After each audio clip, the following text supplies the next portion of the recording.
Today, I will explore the link between transgenerational trauma and happiness with no other than Rabbi Simon Jacobson, the founding dean of the Meaningful Life Center and the author of the best-selling book, Towards a Meaningful Life. Hello, Rabbi, and very, very welcome to our podcast. Thank you for having me, Nicoletta. Beautiful to be here, an honor. Thank you. You're very welcome. Rabbi Jacobson, you are one of the greatest scholars and most sought after speakers in the Jewish world. You've lectured to a very diverse audience on 6 continents and 40 states, and you bring the Jewish thought to contemporary life. I'm very, very excited to talk to you today. Let's start by finding out a little bit about you. Who are you? How was your journey in life so far? And what are you doing these days? Great. Thank you so much again for sharing. Well, the way I like to define myself is I'm a soul that entered this sphere called Earth, and I'm trying my best to find my purpose and mission in life. I was born and grew up in New York, United States, to 2 Russian parents. Both were born in Russia and came to the United States after World War II. So I'm a baby boomer, born in 1956. And I grew up in a very interesting home, a home that was a very unique combination. On one hand, it was a very intense and very Jewish religious upbringing and schooling and education, but also a very non-dogmatic home, no dogma at all. My father was a journalist, very open-minded. I would say he was like a global citizen. So we grew up with a lot of curiosity, a lot of talked about different ideas, even ideas that may not be ones that we believed in, but nevertheless, there was never idea of silencing anyone or not allowing any thought to enter the discussion. So for me, it was a very healthy mix because by nature, I'm a skeptic. And I like to ask questions, and I'm curious. I don't know how and I had friends that were silenced and unfortunately shut down due to the dogma of their lives. So for me, that was a tremendous way of that really affected my formative years. And essentially, as a teenager, I could identify myself as a rebel without a cause.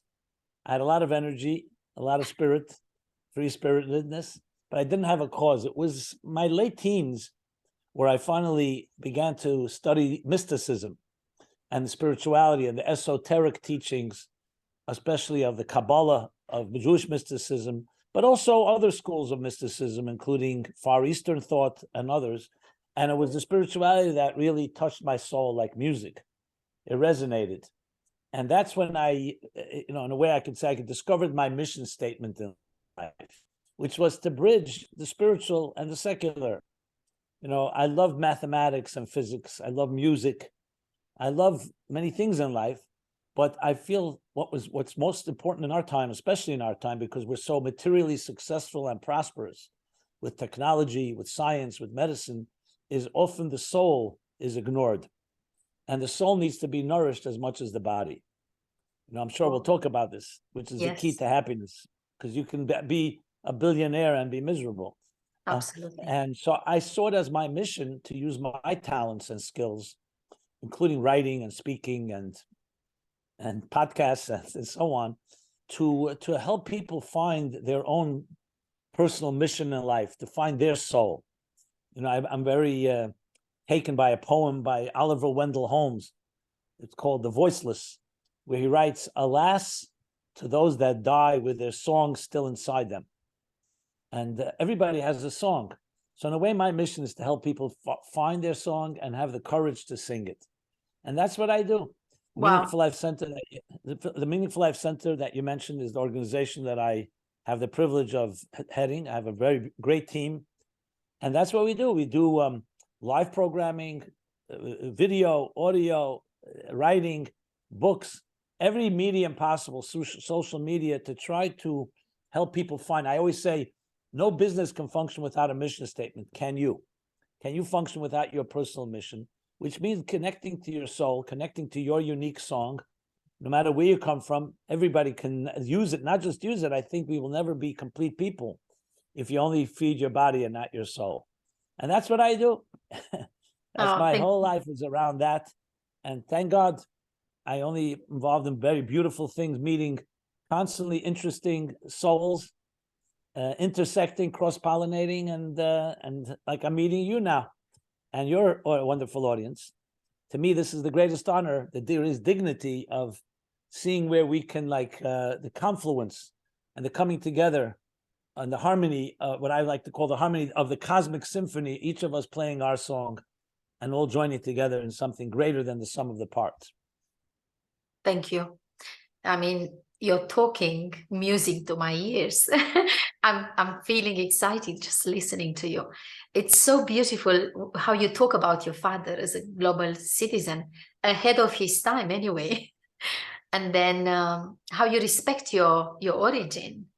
You know, you're not hiding behind anything, any kind of labels, and you're just describing yourself, who you are and how was your journey in life. It's so beautiful.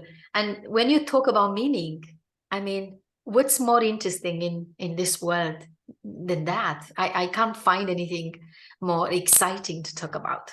So you've created an amazing legacy, this beautiful center, trying to and achieving in a way such a wonderful purpose to help people find themselves, come in touch with their true selves. So now, in terms of happiness, now you found your own purpose, you found your meaning in life. Have you been happy throughout life? And what's your relationship with happiness these days? As always, we got to define what the word happiness means. For some people, happiness is instant gratification. They eat a good ice cream, they have some sexual pleasure, and they're happy for the moment. But as we all understand, happiness is not just temporary. I like to see happiness not just as a verb, but as a noun, not just as an action, but a state of being, which means when you're asleep, and even when you may be going through a difficult time, happiness is an attitude. And I have to say for myself, I've been blessed. Yes, I've been blessed. First, I grew up in a nurturing home that validated me. And I say that very deliberately because I know many people have not had that blessing, and it's a challenge. So I'm not taking any credit for it. I grew up around happy people. My father was an extremely self-confident, comfortable in his own skin, happy human being. And that rubs off, as well as my mother. And I think it was also because they were dedicated to their cause. They were not into themselves. They were looking to some way make the world a better place. So that by osmosis had a deep effect on me. So generally, I'm a very happy person in the sense of what we call being at the core. At the core, a certain security, feeling I am where I belong. I'm not looking for my identity. I think I know why I'm here. And that gives you a lot of strength to navigate through life. And even when there are difficult times, I remember when my father passed away, it wasn't easy. But I would say, if you asked me that day that he died, I was a happy person. The circumstances were not happy, but my being was happy. I dealt like a happy person dealing with a difficult circumstance. Like I always say, don't allow suffering or pain to define you. You navigate through it. And in that sense, I'm a very happy person. On the other hand, I have to say, if you ask me if I'm content, no, I'm very restless. I'm always looking to grow, but I don't see that as a contradiction. You know, there's healthy anxiety and there's unhealthy. Unhealthy anxiety is when you are it's stressed out and it's demoralizing and it breaks you. But there's a healthy angst that every person should have, a restlessness where you're not just satisfied with animal bliss and you always want to grow. You always want to go higher. And I think the key is to combine the two. Many people think if I just had total calm, I'd be happy. No. A human being is never, total calm is not what we need. I once told a cardiologist that I knew, he used to come to my classes, a very sweet man, but he had a very difficult life. And one day he asked me, he said, maybe you can intervene or pray for me. I'd love to have one day of total peace. Because his life was difficult, personal life and health and other issues. So I said to him, I said it humorously. I said, you mean like a flat line? He said, no, not that peaceful. We know a flat line is not what you want to see in a cardiogram. Heart is a wave. So life is about ups and downs, as long as it's balanced. If there are too high spikes and too low valleys, that's the issue. So to get back to myself, I believe I listen, nobody's perfect.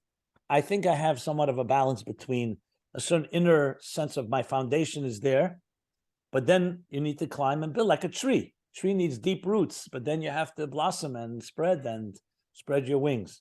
So that's where my restlessness comes in. Thank you. Thank you for sharing that. It's amazing to hear you talking about the impermanence of life, because nothing is forever, isn't it? You can't just get yourself into a state and remain there.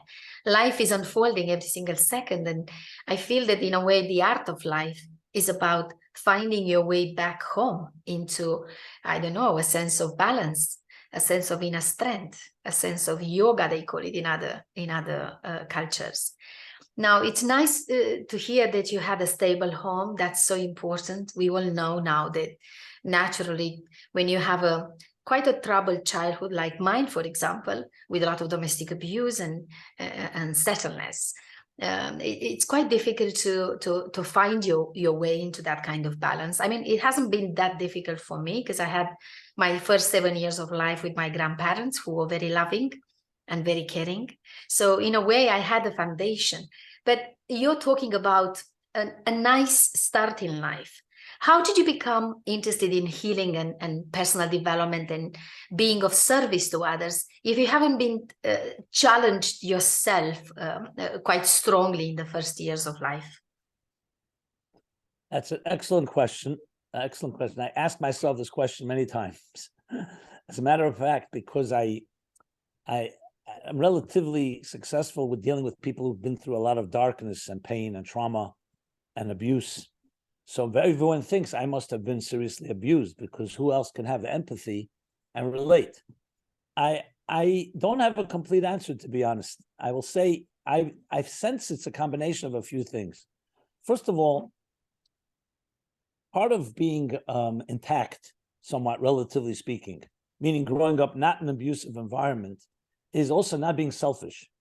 It's not just taking it for granted. I never take my blessings for granted. I understand very well that I was given a gift. I could have easily been born into an abusive home. I didn't make that choice. So I always appreciate that, and therefore always feel tremendous empathy for anyone that has more challenges. And this may sound strange, but the people I've learned most from are the people who've been most challenged. I see a refinement that comes, and a truth, I would even say, an honesty. It's almost like a naked vulnerability of people who've really been hurt. And for some reason, I was always drawn to that, like to grow. I've grown probably more through people that I've helped than I've helped more. They've helped me more than I've helped them, to put it that way. And I think another thing is the empathy. I have a deep empathy, and as such, I don't stay in my own comfort zone, and I enter into that world. And finally, I will say this: when you really discover the deeper, higher states of consciousness that spirituality opens up, you realize that there's a place that's beyond light and darkness. And even if you grew up in light, that doesn't mean darkness doesn't have tremendous power, that there's a stage beyond that. And to me, that's where real truth dwells. That's where real truth lies, the ability to go to that place. So that's where I really feel that I can identify very strongly with someone who may not have had exactly some of the privileges I had. And it took time. It wasn't something I knew. I remember when I was in my early 20s, I was quite naive. The first time I heard about abuse firsthand, I was shocked. I couldn't believe that a parent, a father, a mother could hurt a child like that. I thought it was like, I first thought it wasn't true. I didn't challenge the person. But I remember when someone told me that I learned love from a dog, I was quiet. It was a person who came to see me, and I said, and explained to me, because his father was a raving alcoholic, and he would come home sometimes angry, and he would run with a bat to beat his wife. And he was the oldest in the family, so he would stand in between, so his father would beat him. He says, sometimes I was so black and blue, I would run out to the garden, We lived in Florida, and the dog would nurture me, would comfort me. And that's where I learned love, not from my father. I learned it from a dog. I remember hearing it for the first time. I said to myself, I didn't say anything to him. I said, is this like real? Is this possible? And then I realized there's a whole world like that. And I have to say, to me, that was like, that's where reality plays itself out. I wasn't looking to play in a playground with other kids where everything is nice. I realized that life has ugly parts to it. And for some reason, to me, that's part of the mission. If you ignore that part of life, that's just either being selfish or being in denial. And I learned through empathy, honestly, getting yourself out of the way and listening well and learning. And as I said, I learned more about light in the world of darkness than in the world of light. Let's put it that way. That's fantastic. I'm taking it that you are a deep feeler, not just a deep thinker.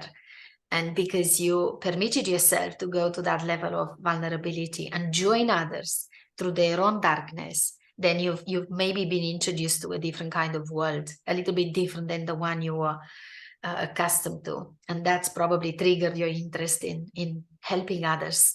And that's so amazing. Because now you use the word consciousness, and you spoke about consciousness. And what the spirituality opens into us. We can probably conclude that people that are very troubled themselves, that are not happy, that have been maybe traumatized themselves, function on low levels of consciousness. They don't become present. They are not mindful to what's going on around them, to the impact of their actions onto others. So the question is now, can we really open to happiness? Can we become conscious when we go through hardship and pain? Because for some of us, pain is the door that is opening possibilities and opportunities to spiritually awaken. But for others, I don't know how and why, maybe you can explain a little bit for us. They seem to be going deeper and deeper into suffering and into creating more hurt to themselves and to the others. So how does this work? What's been your learning? Look, I wish I had a quick answer to the big $1 million question. How do you deal with pain and suffering, and how do you get out of it? And the fact of the matter is that often, and I'll just use a medical example, you can have an infection, God forbid, and the problem is not always the infection. The problem is if you allow it to fester, and then it becomes into a monster. Sometimes the traumas or the pains and suffering we've gone through can be quite formidable, but how we deal with it is the key. If you don't deal with it properly, it'll get much worse. And often what pain and suffering does, it creates a sense of loneliness, isolation, demoralization, disempowerment. And then we go back into our own shell, and we often start doing things that may be destructive. You know, it can be acting out in ways that are not healthy. It could be addictions of different sorts, or it could be the opposite, shutting down and just emotionally numbing yourself because it's too painful. So we have to separate, and I'm speaking now intellectually, not as emotionally, but intellectually. We have to separate between the problem and what you're doing about the problem. So the first thing is always to recognize, it's like someone comes to an emergency room, the first thing you need to stop the bleeding. You need to get to the core of the issue. And the core of the issue is the realizing that whatever has happened to you in your life does not define you. It happened to you. And if you allow it to define you, that is where the real problems come. Because everybody can deal with an issue because we have resilience. It's like a good swimmer. Doesn't mean that there will never be a storm or the tide won't be high. All things can happen, but a good swimmer knows how to navigate. They know when to swim. They know when to not swim. A bad swimmer will fight the tide, will fight the pressure. And it's learning how to navigate, but it's also learning to, I say, to connect to your soul. Because what did not happen to your soul, it happened to your body. And I say body, I also mean to your conscious experiences. But you have a deep superconscious state. You have a soul that remains intact. Like, think of it that way, like a pilot flame. And by connecting to your soul, you can transcend and get beyond those wounds. Because at the end of the day, you were not born abused. Abuse happened afterwards. So even though, there are rare instances where newborns and even in pregnancy are abused, but in most cases, we're pretty much protected during the 9 months of pregnancy. Again, except under extenuating circumstances. But generally speaking, you precede your wounds. So the question is, can we go back, so-called, to that childlike, innocent state? And the only way to do so is through spirituality. I don't see another way. When you talk about real pain, I'm not talking about superficial that you can use a Band-Aid or a painkiller. I'm talking about something that's more psychic, that really has affected somebody in a deep way. Issues of trust, issues of sexual abuse, issues where they find it difficult to build healthy, sustainable relationships. So there you have to access a part of you that has not been injured and realize that's the true you. And now you have to learn to integrate that back into your life, recognizing what has happened has happened. We're not going to turn the clock back, but you can definitely access deeper resources. That's why it's not a surprise that the 12-step programs, for example, all begin that I've realized that I'm powerless and I need to rely on a power greater than I am, because that's where it comes from. I am sure, you tell me, you spoke about your own self. I'm sure everybody has a form of that. I don't ever see anyone getting out of a real form of hurt or abuse without connecting to something greater and stronger that somewhat lifts you up in difficult times. But this is all easier said than done, because as I said, empathy is critical. Like I love that line where that says, people don't care how much you know until they know how much you care. Because empathy has tremendous healing power. I've seen, it's not sometimes what you say to someone, but it's how you say it. And they feel that you care. In some way, it empowers a person's soul, that there's someone there for you. You're not alone. Because loneliness is one of the worst parts of it. You think you're alone, and therefore you're completely vulnerable to the elements. But you're not alone. There's people that care, and you have to find someone that cares. There's an expression in the Talmud, someone that's tied up in fetters, someone that's like in a pit, can't lift themselves. That's why we need each other. So beautiful. That's true. We shouldn't allow what happened to us to define who we are, because we're not that. That's just an event, an experience that happened to us. And it happened just to a part of us, a version of us that is not there anymore. We are here. We are in this present moment. And yet many people can't really get it. They get stuck in that kind of pain. And they don't connect with anything other than their physical body and the physiological needs. And sometimes the mind, this kind of program that runs in the brain. How can we help these people that don't believe in anything, that distrust anyone and everyone and everything? How can we help them to connect with that dimension that goes beyond the physical world? How can we invite them somehow to connect with the spirituality in a way that is not threatening, especially those people that don't really get it? Well, some people argue that the only way to reach certain people is you have to wait till they hit rock bottom. Where they say the path of least resistance. Yeah. People will choose the path of least resistance, even if life is painful and difficult. If they can tolerate it, they'll usually stay there, even if it's abusive, because the known evil is more comfortable to them than the unknown evil. And I don't necessarily subscribe to that per se, because I'd like to believe that you can get to somebody even without them having to hit rock bottom. But I have to say, there are people who are either so trapped, as you described, and sometimes something has to happen that wakes them up, and you can't always do something. I used to think that every situation I could do something to help, but then I realized, you have to try your best. You plant seeds, and then hopefully you say something that maybe in some time will begin to have effect. So that's from our point of view. You can't always in other words, you can't always do this and you automatically will wake someone up. So I feel that the approach is always showing love and compassion. When someone says to me, Rabbi Jacobson, for me, it's too late. If you knew how dark my life was, There's no way. There's no hope.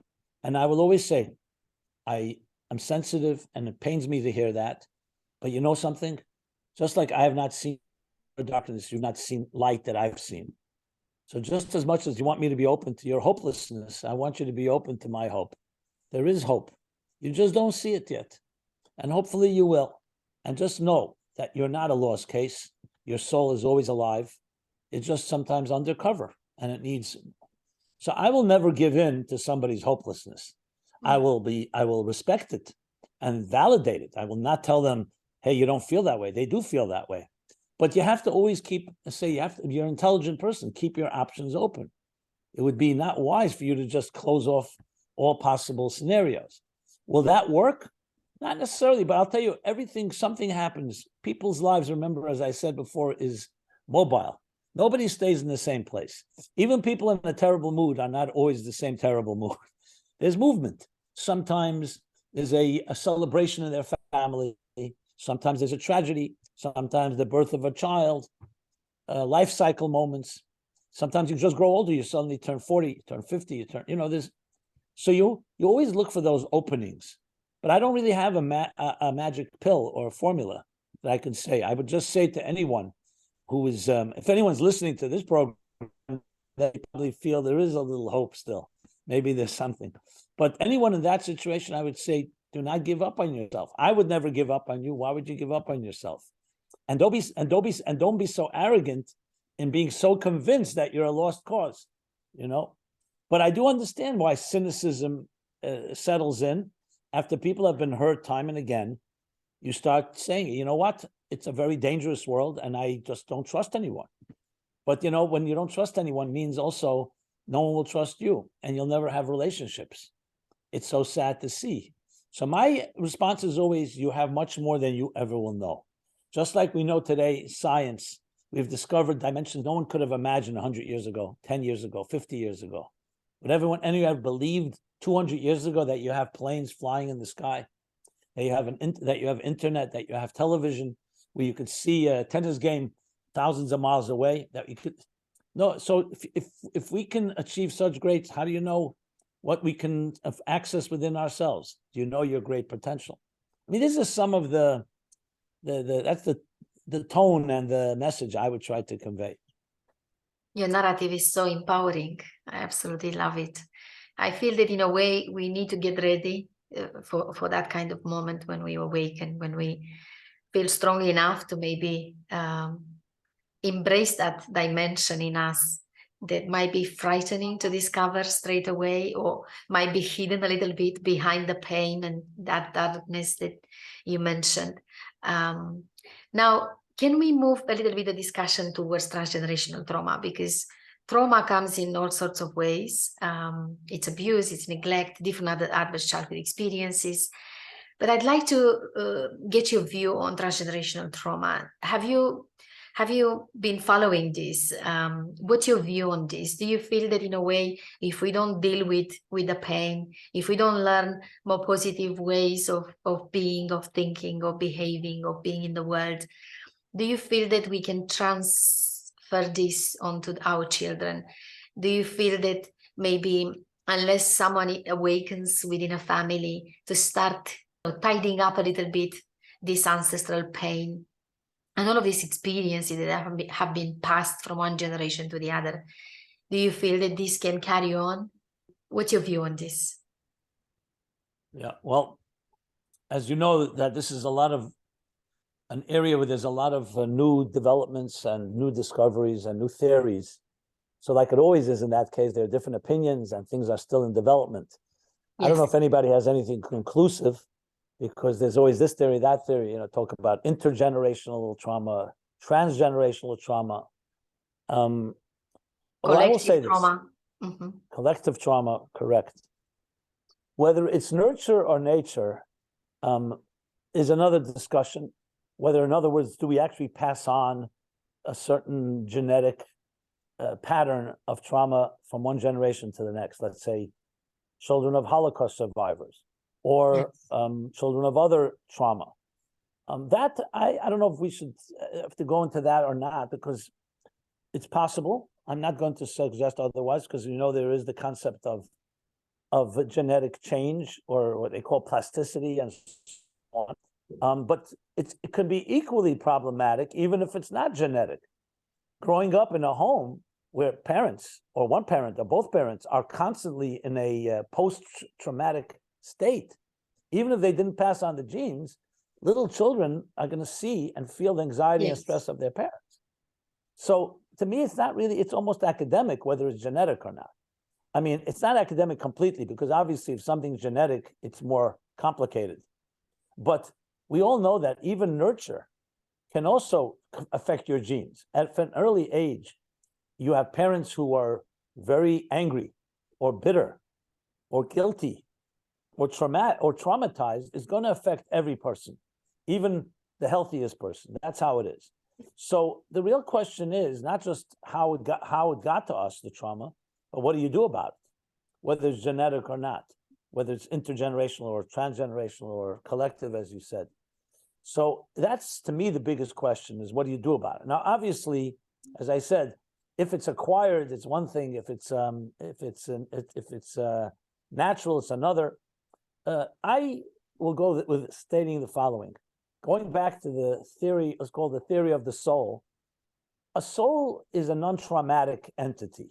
What it means by that is the soul, if you look at a soul in its pure form, is completely connected like a fish in water with its purpose, with its mission, and is fundamentally in a happy state. That's why children are naturally happy. They don't need to be taught to be happy. When do we develop sadness? Is when we see sadness around us. We see our parents, we experience disappointment or duplicity or lies or deception and so on, or corruption. And that's when it starts impacting us. So we're going with that premise that the soul essentially is a pure, like freshly fallen snow, before it's been tread upon by humans, and that the soul is naturally happy, then trauma is a superimposed state. Whether it's genetic or not, it's still a superimposed state. It's not our natural way of being. Now, I know many traumatized people will not agree with that, but that's because of their experience. So I would say you are not a victim of circumstances. You're not a product of circumstances. You're a beautiful soul that experienced trauma. Like we said earlier, it doesn't define you. So then we have to look at it as almost like separating between the healthy genes and the unhealthy ones, if you wish, or the healthy experiences and the unhealthy ones. So the way to go about it is you must find experiences that will counter. Not everything is trauma in your life. You always try to find, did you ever some type of joyous experience? When someone tells me, I don't want to get married and bring children into this world because I saw a terrible marriage, that I was traumatized by my parents, and I don't want to bring children into a world like I was brought in, I will say, that's how you're solving the problem? So you're basically perpetuating the problem. Yes. What you should be doing is learn from what you saw and build a home that's very different than your own home. And then people will say, I don't have the strength to do that. I don't know how. Mm-hmm. So I would say, so you need to be exposed. Fine. If your biological father and mother didn't provide that, let's find a spiritual father and mother, meaning like a mentor, a friend. Find someone healthy, a good role model, someone older, someone younger. So you have to expose, if anyone has been exposed to trauma, they must have to be exposed to something that's non-traumatizing. It's like if you've breathed toxins in your home your entire life, you never open up the window with fresh air. Of course, you're going to get used to, for you, the default is toxic. So you always have to experience something of fresh air. That's why I say read a book, meet a mentor, go to a class, do some yoga, I don't know, anything to free your soul up, to feed your soul, to start giving you another voice, not just the toxic voice of trauma. And that to me is the key to it all. And as a person is exposed to alternatives, hopefully you start breathing fresh air, you'll want more fresh air and less toxic air. And that's how you free yourself, and that's how you slowly move away from it. Now, is it easy? Not always easy, because let's be honest, a lot of people who grew up in trauma, they thrive on trauma. They will actually create trauma or drama when not necessary, because they are used to it. I mean, I counsel people often where one person growing up in a traumatic home, and they're always if things are too peaceful, they get nervous, and they have to create something that's traumatic.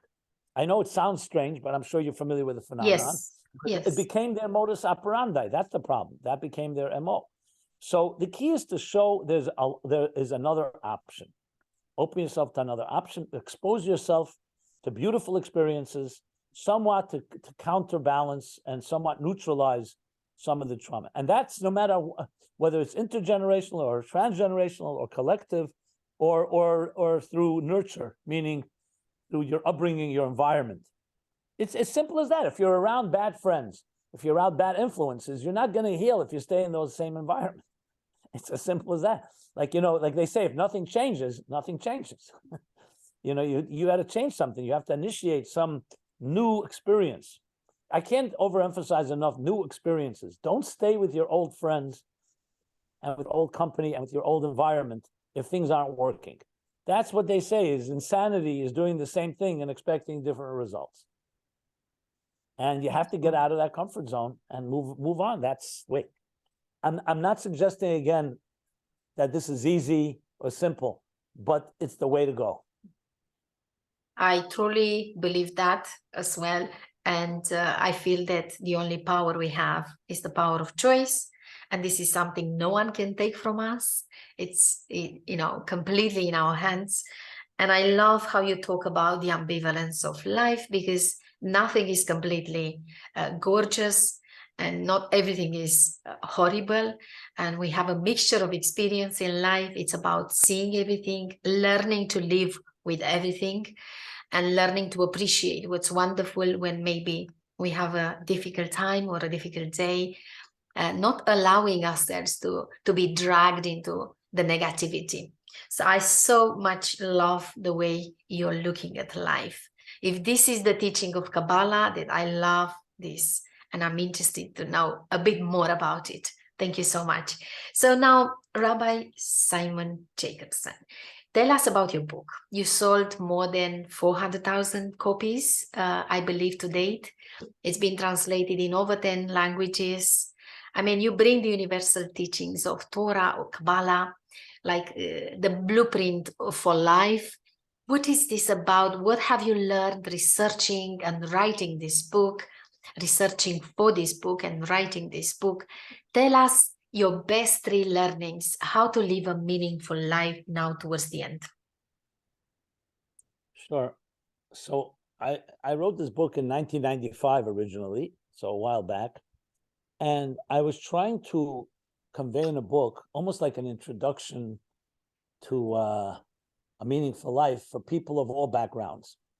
And I asked people, literally off the street, people of all backgrounds, men, women, children, young ages, middle age, older, faith, people of no faith, every possible demographic.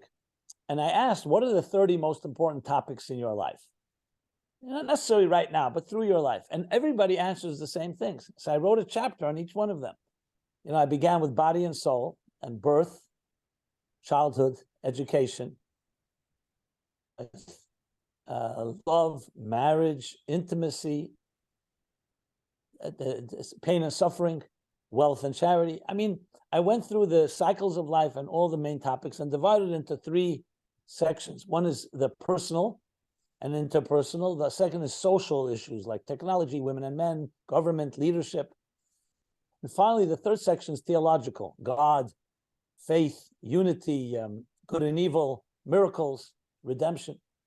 And I wrote a chapter on each one of them, distilling the teachings, literally thousands of years of teachings. I'm going back to biblical and Talmudic and esoteric teachings that have like a called time-tested formula of living a meaningful life.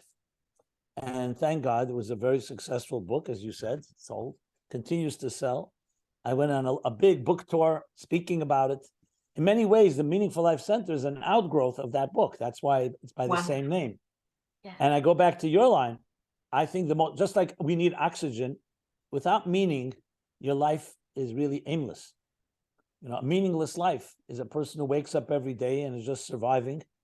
And like, what's the purpose? Why you're here? The single most important ingredient in life.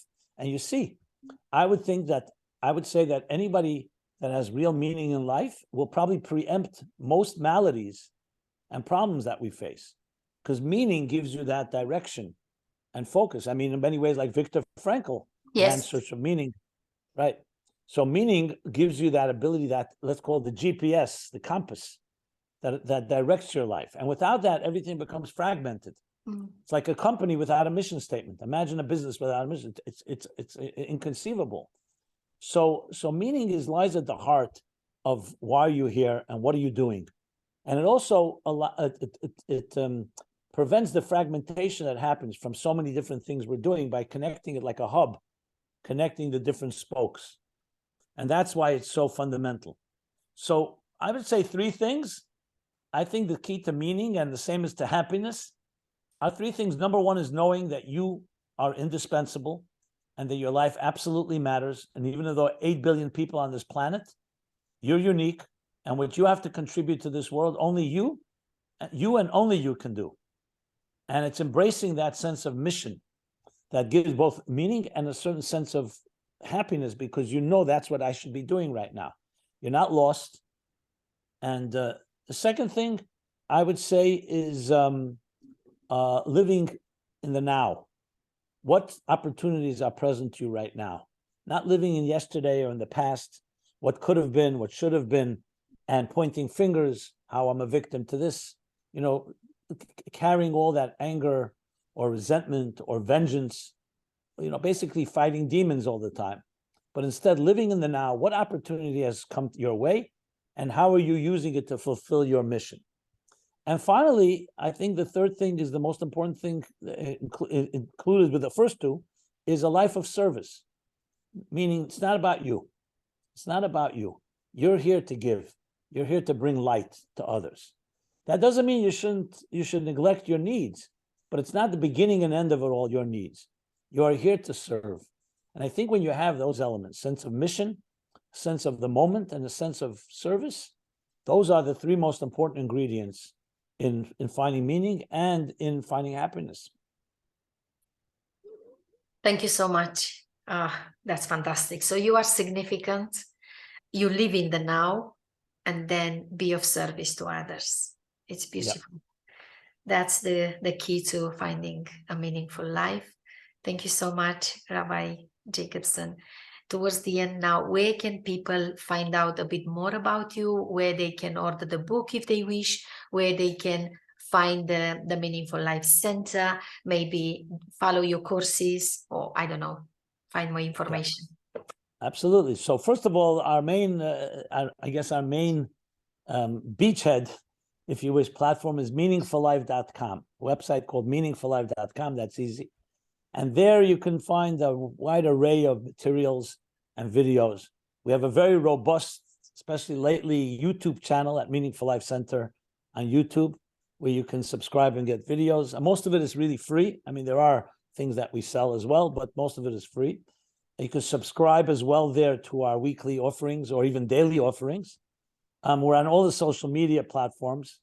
But meaningfullife.com would be the place to be. As far as ordering the book, you could order on Amazon, of course, and also at our site. But I think you go there and subscribe there and check it out. Browse, as they say, and pick from the menu. And I think you'll find something relevant, because I really cover this entire spectrum of life from A to Z. And that's the way, and pretty accessible.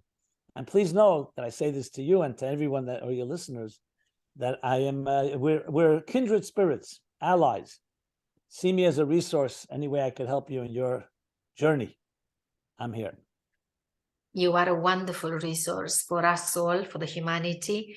I absolutely value your wisdom. I wish I could talk more. I'm so grateful for this time, and I'm full of appreciation for spending this time with you, even in the virtual world. Thank you so much, Rabbi Simon Jacobson, for everything you're bringing into the world. Thank you.